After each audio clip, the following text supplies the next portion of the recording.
I got so much motherfucking design on right now. Break it down, bring it back, make it clap. I got 3 old thoughts, new block, where that day. Bitches on my line, and you know they come straight. Hold up, what it not, 45, scope it cash like whoa. How you fucking with these hoes up? Assalamualaikum warahmatullahi wabarakatuh. Perkenalkan, nama saya Ismayani dengan NIM F1E1221772 yang berasal dari ruang 02.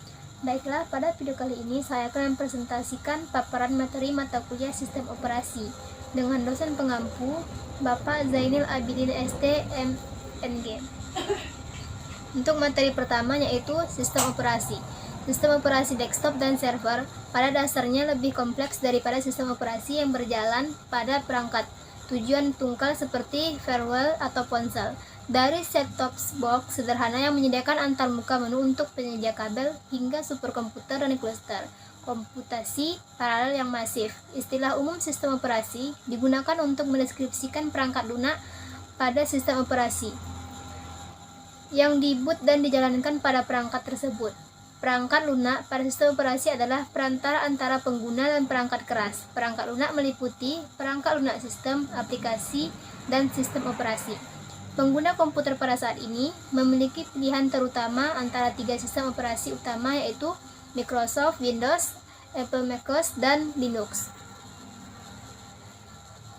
Dari 3 sistem operasi tersebut, hanya Microsoft Windows yang unik dalam kode dasarnya. macOS Apple adalah distribusi Unix yang sepenuhnya memenuhi syarat berdasarkan BSD Unix atau sistem operasi yang didistribusikan hingga 1995, dilengkapi dengan sejumlah kode kepemilikan.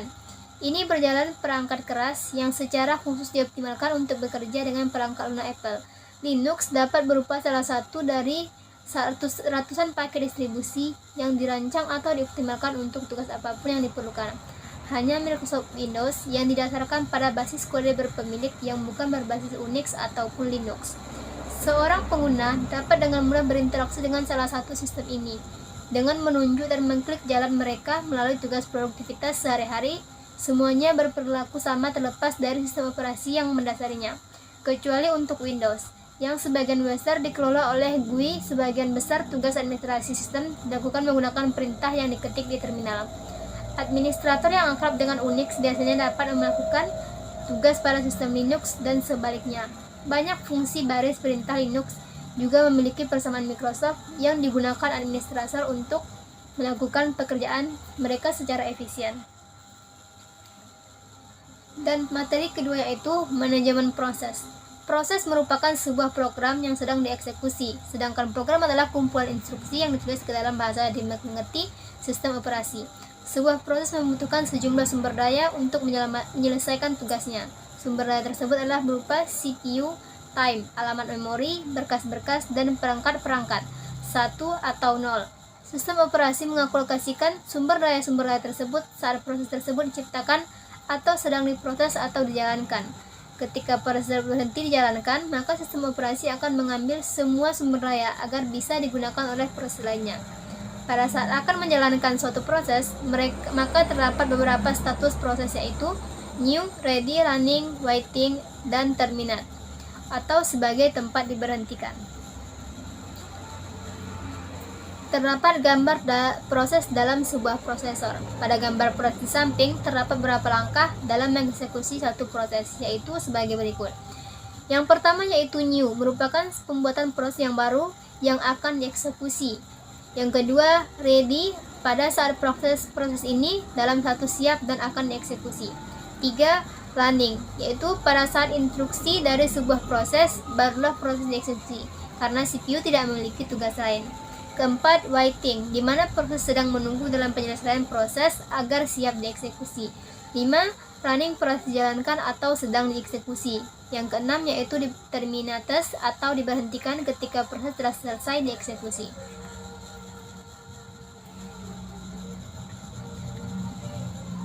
Kemudian ada materi ketiga yaitu penjadwalan CPU. Penjadwalan CPU merupakan suatu pengaturan proses-proses yang ada dalam CPU. Penjadwalan ini sangatlah penting karena menentukan performa dari sebuah CPU dalam sistem operasi multiprogramming. Metode untuk beralih CPU di antaranya banyak proses disebut dengan penjadwalan CPU. Penjadwalan CPU dapat terjadi ketika sebuah proses 1. Bertukar dari tahap run ke wait, 2.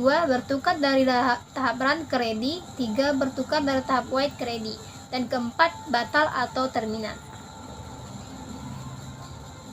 Jenis penjadwalan CPU. 1.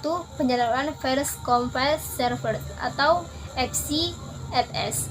Pada penjadwalan ini, pertama datang maka pertama dilayani, tidak peduli apakah baris time-nya panjang ataupun pendek. Algoritma FCFS merupakan penjadwalan non-preemptive. Sebuah proses yang sedang dikerjakan harus diselesaikan terlebih dahulu, barulah proses lain dapat dilayani. Yang kedua yaitu penjadwalan pekerjaan pertama terpendek atau SGF. Pada algoritma penjadwalan ini, setiap proses yang ada di ready queue yang akan dieksekusi berdasarkan baris time terkecil. Hal ini mengakibatkan waiting yang pendek untuk setiap proses. Karena hal tersebut, waiting time rata-ratanya juga pendek. Yang ketiga yaitu penjadwalan prioritas, di mana pada penjadwalan ini merupakan penjadwalan yang mendahulukan proses yang memiliki prioritas tertinggi. Setiap proses memiliki prioritasnya masing-masing. Yang keempat, penjadwalan round robin. Round robin merupakan penjadwalan proses di mana algoritma ini menggilir proses yang ada di antrian. Proses akan mendapat jatah sebanyak time kuantum. Jika waktu time kuantumnya habis atau proses sudah selesai di CPU, akan dimatikan ke proses berikutnya. Materi keempat yaitu deadlock.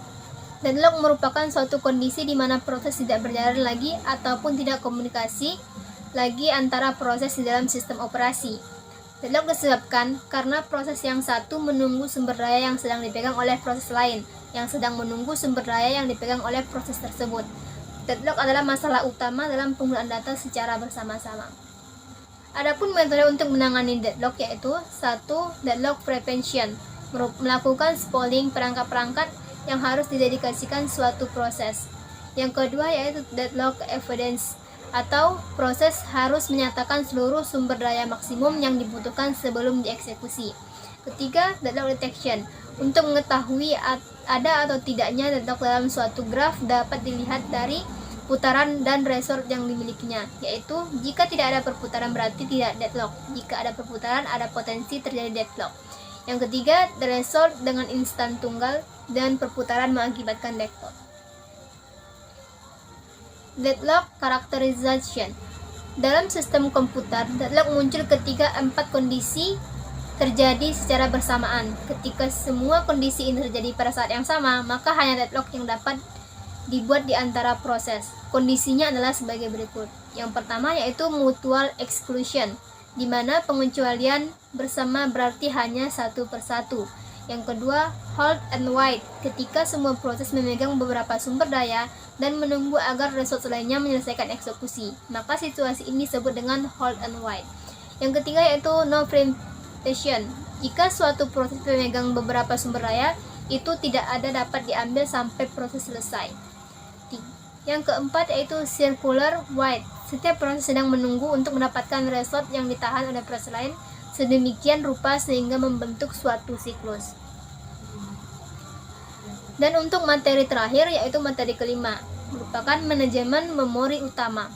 Manajemen memori utama, sistem operasi memiliki tugas untuk mengatur bagian memori yang sedang digunakan dan mengalokasikan jumlah dan alamat memori yang diperlukan, baik itu untuk program yang akan berjalan untuk sistem operasi itu sendiri. Tujuan dari manajemen memori utama adalah agar utilitas CPU memori utama untuk meningkatkan efisien pemakaian memori. Memori utama adalah memori baca atau tulis sementara komputer. Kelompok lokasi memori disebut dengan address space. Jenis address space yaitu physical address space dan logical address space. A. Physical address space. Alamat setiap lokasi dalam physical memory disebut dengan physical address. Physical memory berarti main memory atau random access. Di main memory, setiap lokasi memiliki alamat. Setiap kali ada data atau informasi membaca, alamatnya diberikan. B. logical address space, di mana alamat setiap lokasi virtual memori disebut logical address. Ini juga dikenal dengan virtual address. Kumpulan dari banyak logical address disebut dengan logical address space. Baiklah, demikianlah pemaparan materi dari saya. Apabila ada kesalahan, saya mohon maaf. Terima kasih. Assalamualaikum warahmatullahi wabarakatuh.